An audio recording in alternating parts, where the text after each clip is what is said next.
everybody, what is up? It is Blynn. Welcome back to my channel. Hi, how are you doing? Hope you're all having a great week so far. So yes, I'm back with another video, another kind of little, I don't know if I'd call it like tea or commentary video, because this is a topic that I really wanted to talk about for a little while. A person, rather, that I've wanted to talk about for a little while. And yes, I know there's bigger things going on in the world, but I really wanted to come and talk about MIKAYLA Nogueria and what's been going on with her career the last few months. Because to me, it's really interesting to see what is going on over on her TikTok. So we all know that MIKAYLA Nogueria kind of rose to fame very quickly on TikTok in 2020. When the sort of panini was beginning, you know, people were at home, they were bored, and they were watching more beauty content on TikTok. So I first remember MIKAYLA Nogueria making a TikTok that was to do with how to cover your acne. And she was at home, I think it was like her parents' house. So she was a few years younger than now, obviously. And she started out making this TikTok, which was teaching people how to cover their acne with concealer. It was a method that not a lot of people had come online and shown people. So it was something sort of new, and it was educational in terms of like beauty, makeup. So she was doing this method where she would take like her liquid concealer, put it on, let it dry down, add a little bit of powder. Then it would be like, oh, you know, carry on with the rest of your makeup. So she was doing this technique, teaching people, and she kind of blew up like out of nowhere almost from there. Then if you look at her past Instagram, you can tell that MIKAYLA Nogueria was always a really big like makeup girl. She also used to work at Ulta, which is like a Superdrug or a Boots in the UK. So we don't have Ulta, but you know, we have Boots, we have Superdrug, the kind of equivalent stores over here. So she was working, you know, for a beauty shop, Ulta, selling makeup.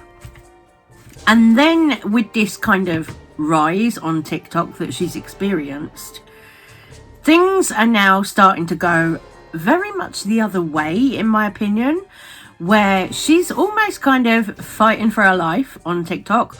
Okay, she gets a lot more views than a lot of creators. She gets a lot more views than somebody like me who's a little nobody, you know, of course. But we're talking about MIKAYLA Nogueria, somebody who has millions upon millions of TikTok followers. So MIKAYLA started off as somebody kind of relatable, humble. She was like a sweet girl next door type of person.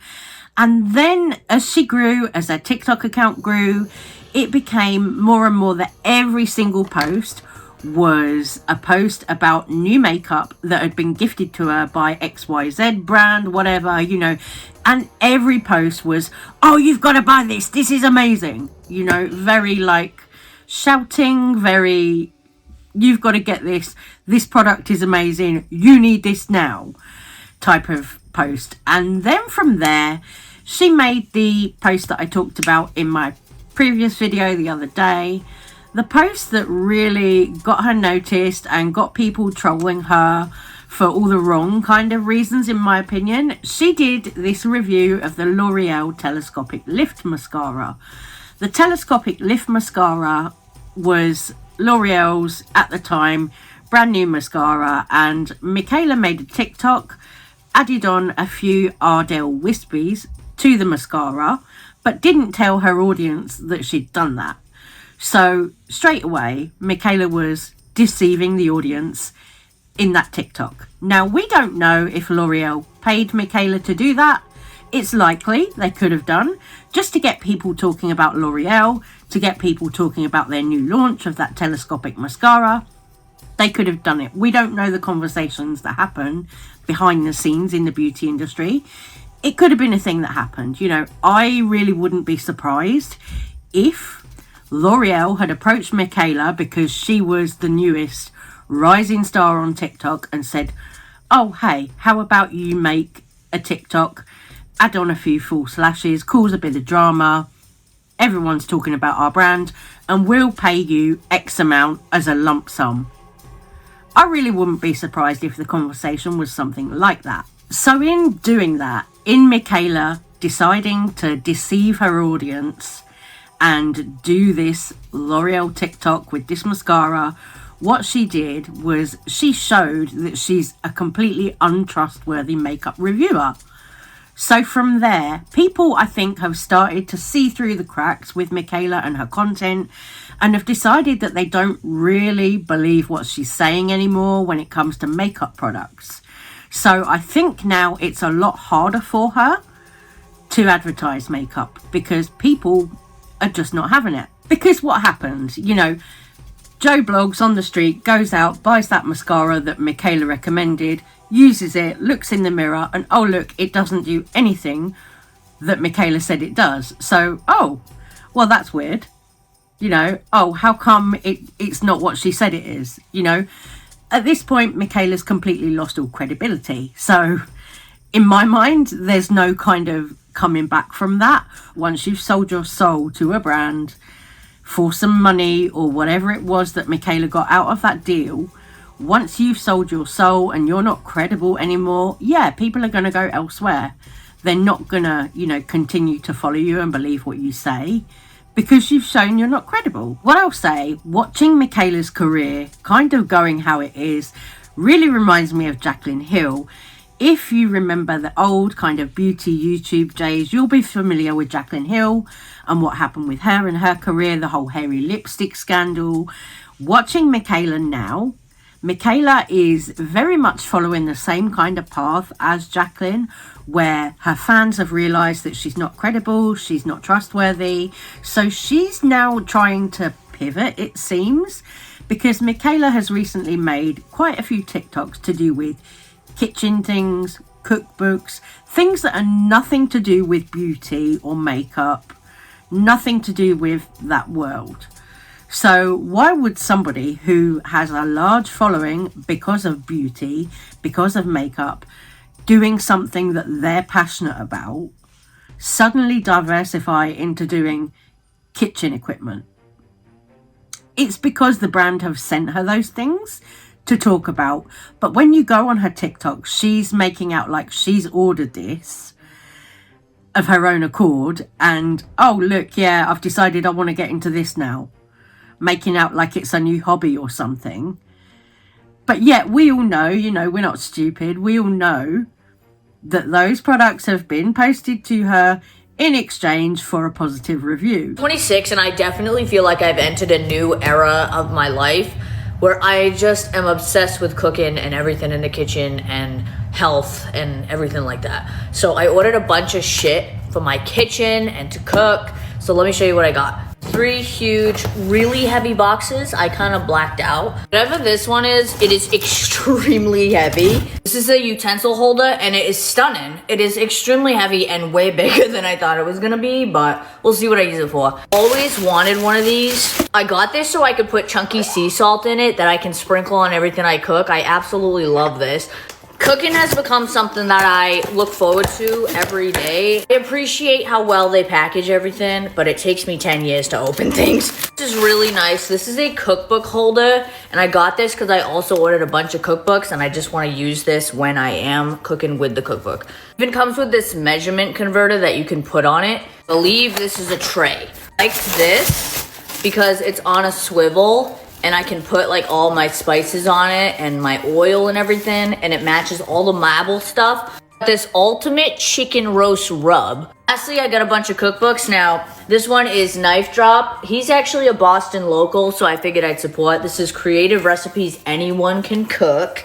I got Salad of the Day, 365 salad recipes for every day of the year. I got the Tucci cookbook because I'm a big fan of him and I've heard his stuff is really good. And then I've seen him on TikTok too, Italian American. I can't read this shit. But anyways, I've seen him on TikTok. He's very interesting and I feel like his shit would taste good. So I don't know about you, but when I watch that TikTok, it really seems like MIKAYLA is bored. Like she doesn't want to sit there and go through those books and show that and talk about it. You know, why would you do something that doesn't excite you like that? I don't know. You know, I love makeup for me. I work in makeup. You know, makeup is something I'm really passionate about.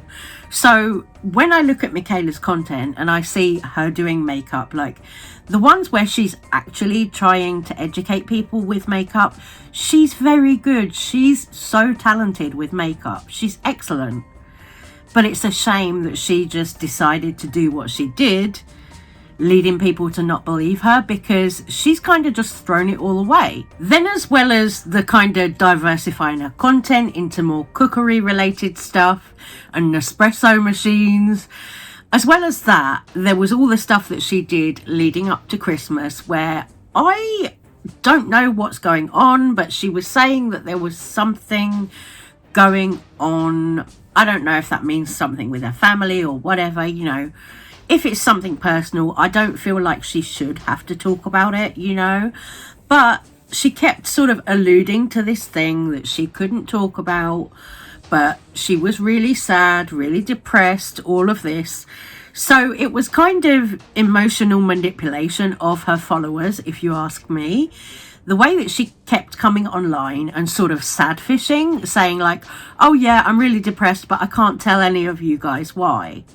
Like, okay, 1-2 TikToks like that, okay, fine, I wouldn't have thought anything of it. But the fact that she made about 10 or 12 TikToks like that, I'm like, girl, come on now, you know, it's playing in your faces, you know, it's really like she's messing around, you know, emotionally manipulating her followers, much like Jaclyn Hill used to do. It's Jaclyn Hill 2.0 with MIKAYLA. I swear to God, it is Jaclyn Hill 2.0, same thing all over again. Like, I've seen it with Jaclyn and now I'm seeing it with MIKAYLA, and I'm like, why? You know, you've seen how Jaclyn's career's gone and how she like fell off, and now you're going exactly the same way. Wouldn't you want to like claw it back and, you know, do the thing that you're passionate about, beauty, rather than going down this road? I don't know.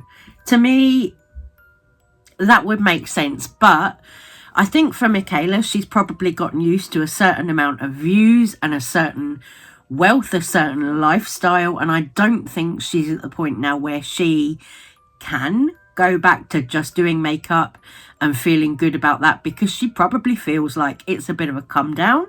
She probably feels like it's not going to earn her enough money.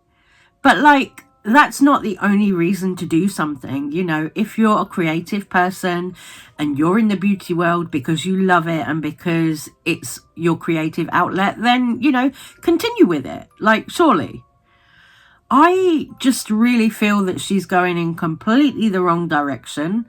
And I do think we are seeing the beginning of the end of MIKAYLA Nogueria's career. Anyway, guys, I'm going to love you and leave you on this one. I'm going to say take care, stay safe, stay well. Love you so much. If you've made it this far, thank you for watching, and I will see you on the next one. Bye-bye.